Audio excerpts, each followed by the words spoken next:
good, Read My Mind Radio family? It's me, your brother, Thomas Reed. I hope you're doing well. Me? Why, thank you for asking. I am doing well. Today, we're bringing you part 3 of the Flipping the Script on Audio Description series.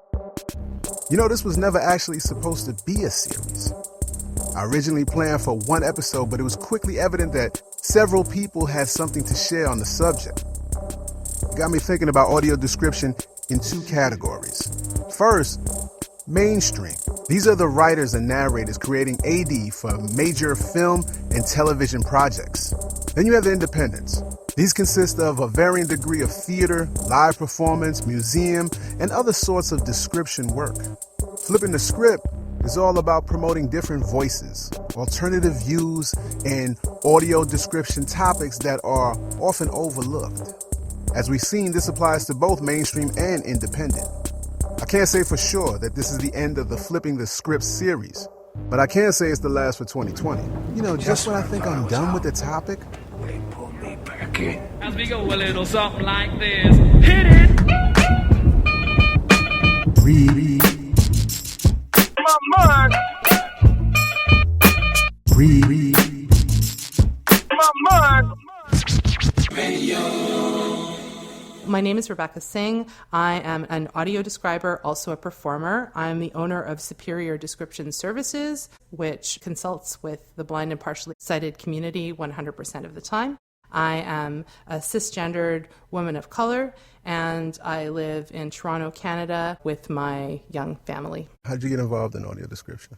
I got involved in audio description through the theater, actually. I have been a performer for a very long time, and just over 10 years ago, I saw an audition posting for this thing I'd never really heard about, audio description, and it was a class that I had to audition to get into. I got the part, started training. That led to something of a building up of the industry here in Toronto, Canada. That's right, y'all. In this third part of Flipping the Script on audio description, we're going international. What's that? Canada's right there to the north? Okay. Let's cross the Atlantic.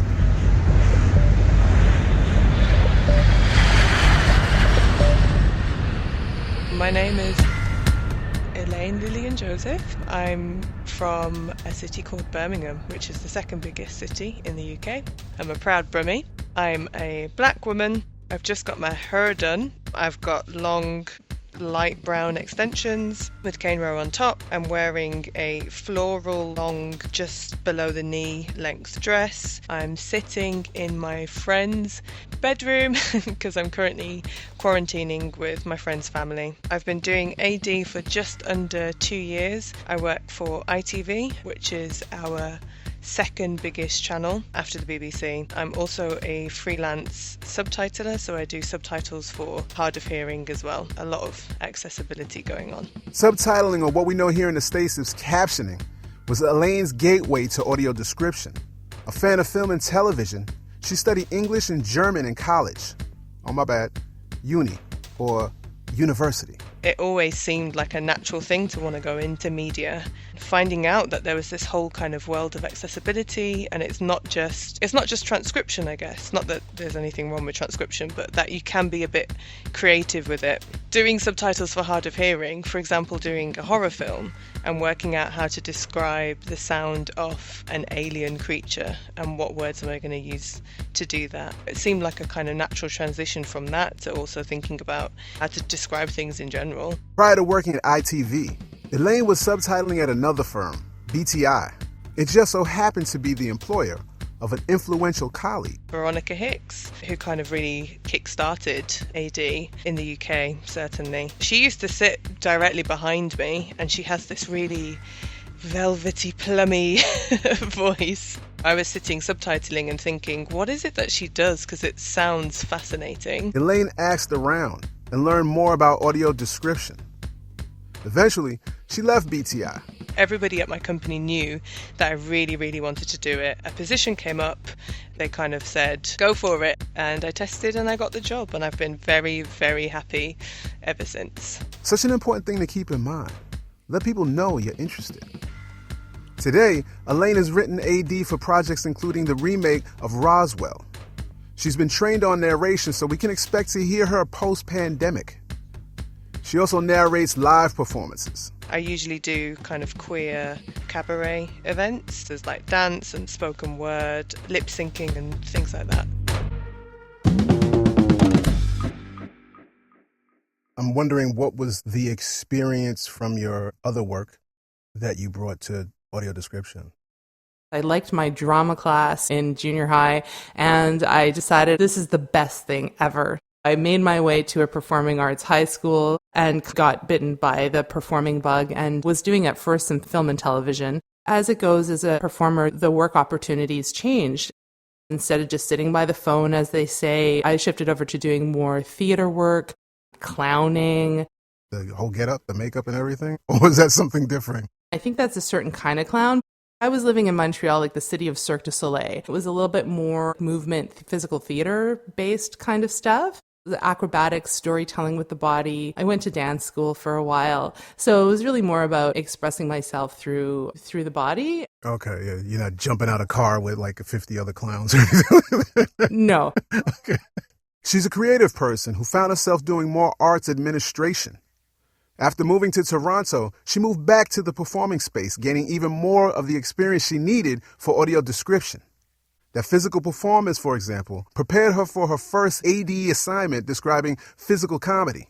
And the administration work was quite valuable, as it gave her a community of people to talk to, or a network. There were people that had already worked with me in a different context, and so I understood their concerns, what their fears were as producers, everything from being afraid of touch tours because you're potentially bringing a service animal onto a stage before the show, rehearsal schedules, the time and space actors need, the types of conversations that are appropriate to have with directors if you're having discussions, when is a good time to approach a designer if you have some questions. All of those things really help to mitigate any hesitancy that producers had in terms of adding something new to their palette. Elaine's love of reading and creative writing adds value to her description.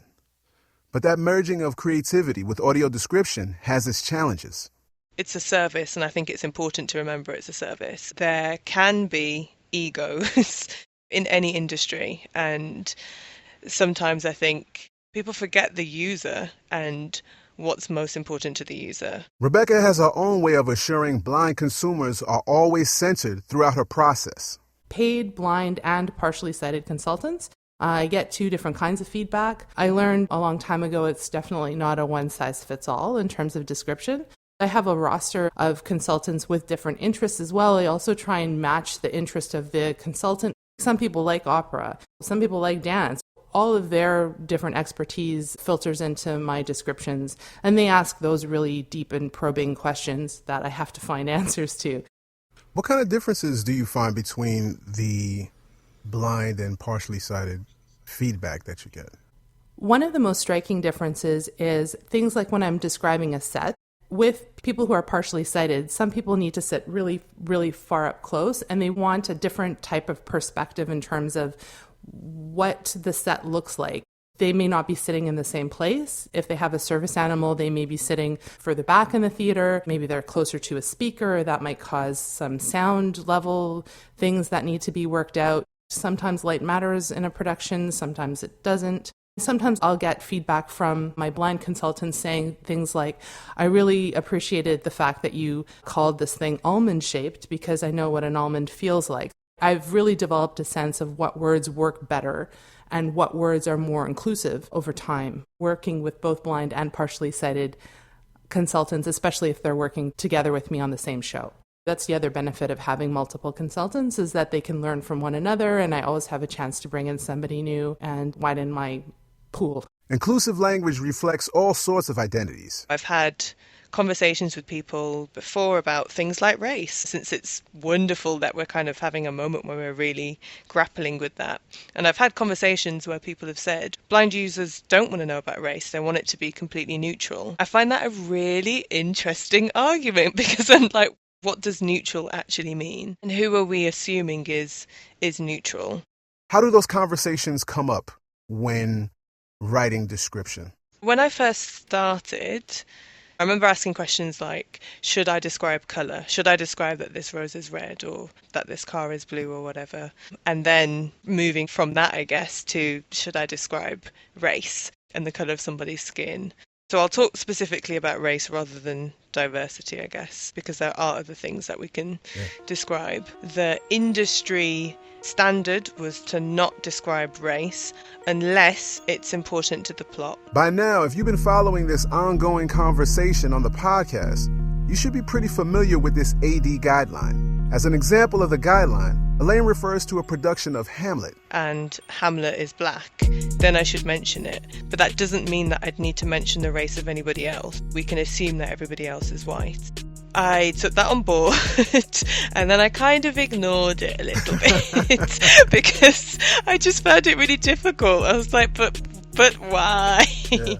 I found that I was working on shows where I just wanted to describe the colour of somebody's skin. Why?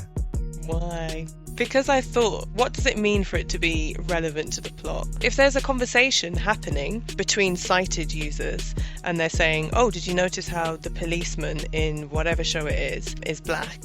I just kind of feel like that means that as a blind user, you can't be part of that conversation because someone's decided that that black policeman isn't relevant to the plot, so we're not going to mention them. Also, personally, I know blind users who I'm friends with who definitely wanted that information to be included because they definitely felt like there were conversations that they can't be part of because people are making these decisions. Decisions being made on behalf of blind people without our input? How does that make you feel? Initially, I wasn't bold enough to say the black man. I would describe the texture of his hair. So I would say the man with black afro textured hair, which I think it should be fairly clear, but I still felt like I was kind of skirting around it. Would you get any pushback? We definitely didn't receive any pushback. When my manager kind of reached out to a community of blind users, then it was a overwhelming yes. Okay. Please do include that. Okay. So you never got pushback from management? No. Okay. My immediate manager was like a resounding yes. When I went into the kind of wider audio describer community, that's where I definitely felt the pushback. Like the time Elaine attended a conference where for the first time she heard a discussion of race and audio description included in the conversation. There was a lot of why do we need to do this? What terms do we use? People not feeling comfortable saying the black man. Will the terms change? We might offend somebody, so it's better if we just don't use any terms at all and just kind of ignore race. It felt uncomfortable for me being the only black person in the room. That's uncomfort when people are either looking to you for the answer or one I know I've experienced, giving the impression that you're doing something wrong by raising the issue. Oh well. Maybe it's my British politeness kicking in, but I found it very, very difficult to sit and listen to and kind of, put in my 2 pence. Imagine if the user is black. Maybe they do want to know about race. Yeah. You never know. Yeah, absolutely. It's just as important for a blind consumer who is not black to know that there are black people on the screen, y'all. This is real. I'm wondering if there's a age gap here too. Is this the old guard that we're talking about here? Yes, I guess so, yes. And I have much respect for them. I feel like I need to put that disclaimer out. I really do. And I felt almost like a young usurper at that conference and in some of these conversations that I've had. I get that they've been trained in a specific way. If we look at the breakdown of describers in the UK, it's white middle-aged women. To be or not to be, that is the quest. I feel like I owe it to the listener, and the listener is not necessarily a middle-class cisgender white female or a male. And sometimes I feel like from some of the teaching and reading and some of the history from what I've seen of audio description and words that are used, it's really taking one particular perspective that is exclusionary and also not fair to people who are Black, Indigenous, or people of color. In general, no matter what country, fairness, access, equity, That should be the goal. Rebecca, who thinks quite critically on the subject of inclusion, presented at a conference in Europe. The Advanced Research Seminar on Audio Description. Over the last, I would say 5 years or so, have really been honing in on the idea of creating the Canadian accent for audio description. We hear a lot of influences from England and also from the States. We haven't had our own audio description culture in Canada. So I went and was the first person to present from Canada. I talked about creating the Canadian accent and describing race, gender, class, and recognizing our bias. And how was that received? People were very interested. I think that there's not a practice of using consultants quite as much as we do here in North America, and specifically that I do. The other thing that was really well received was the fact that I presented it in a way that did not require any description. I described all of the images. I tried to make the entire experience inclusive to a point where the person who was operating the cart, the real-time captioning, didn't have anything to write. That was all just part of the example of how we can be more inclusive. The responsibility of making media inclusive and accessible includes the role of audio description. Everybody deserves the opportunity to see themselves in a story. We, as people who are helping to tell a story, have a responsibility to do everything that we can to not exclude people from seeing themselves. So what exactly does that responsibility include? Even as describers, we need to understand what our own bias is. I live in a very progressive city, and I live in an arts bubble inside that city. I try and check myself against that. I don't want to use language that is so open that only a very small amount of people with very specific references could understand. We need to have more conversations with consultants and also understanding what the history is in audio description and what the perspective is of people who are heavy users of audio description. We need to talk about it. She's talking about multiple conversations from all perspectives. Sometimes that just means raising the issue. It's all of those little tiny actions that every person can do just to point out when things could be better, perhaps, or when things could be more inclusive. Just being self-reflective about how we're receiving information. I think many voices is much better as opposed to a government mandate or something like that. Sometimes words aren't enough. But the words can inspire real actions that lead to change. Like getting filmmakers and broadcasters to include a bit more space to allow for audio description. Ultimately, the change happens when our thought process becomes more inclusive. If the creator of the material, no matter what it is, has the blind and partially sighted community in mind as part of their audience from the beginning. Having blind people in mind translates to our access not being an afterthought. When it comes to audio description, we need to be centered. So the idea that there are sighted people enjoying audio description, that's cool. That's really cool. And I get it, because hopefully that means there will be more of it, right? Yeah. Do you see the potential for that to be a problem? I'm really in favor of audio description guidelines and standards being created for the needs and wants of the blind and partially sighted community.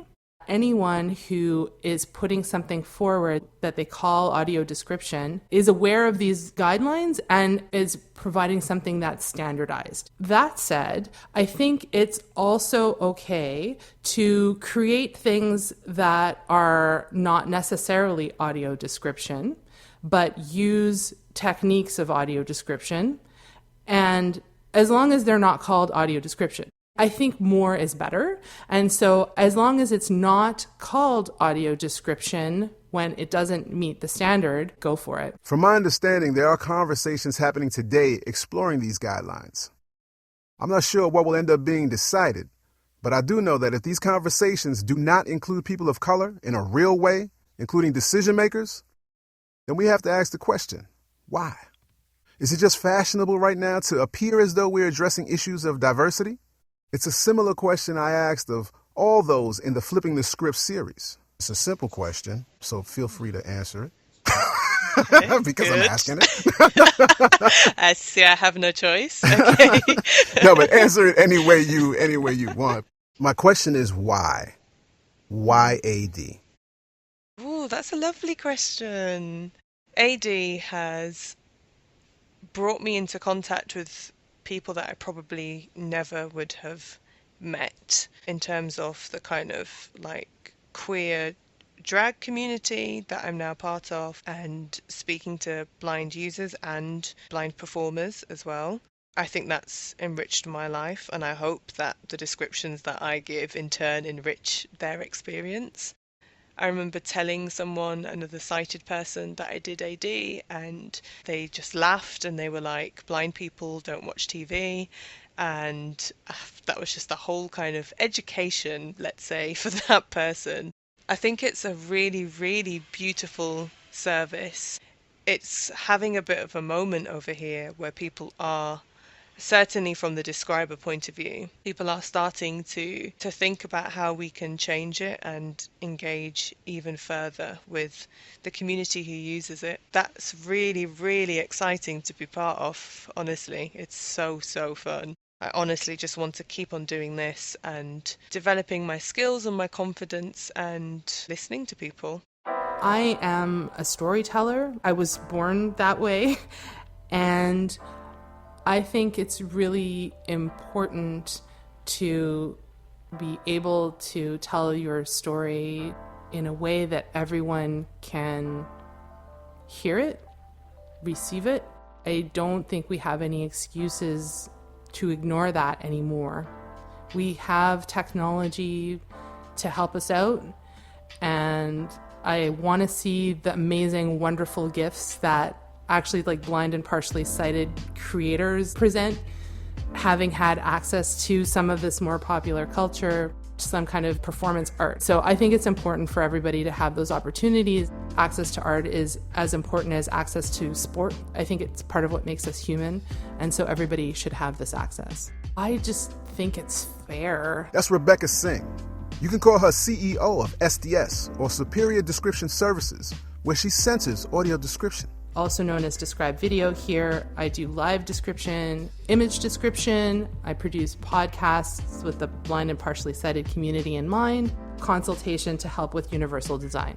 My Twitter handle is @SDS Descriptions. I'm also on Facebook, Superior Description. And you can always check me out at superiordescription.com. Elaine Lillian Joseph is on Twitter at Elaine L. Joseph. I'd like to thank Elaine for putting up with my attempt to include the London slang in our conversation. Isn't it? Oh my days. You really love Top Boy, don't you? I do. I get into the whole street shows and all that type of thing, so I'm sorry. Hip-hop, That makes me really happy. Yeah. Oh, I love it. I love it. Big shout out to Rebecca and Elaine for all they do, and for openly sharing their experience and opinions to improve AD for all. So let me welcome you to the Read My Mind Radio family. I'm hoping you'll hear them back on the podcast in the future. While this is the last official episode of 2020, you know I usually do something for the holiday season. Right now, at the time of this recording, I have no idea what that is. But I'm pretty sure I'll put something together to wrap up this incredibly challenging year. To be sure you get that episode, subscribe wherever you get podcasts. Transcripts and more over at readmymind.com. And let me do a little audio description for you. That's R to the E-I-D. D, and that's me in the place to be. Like my last name. Peace.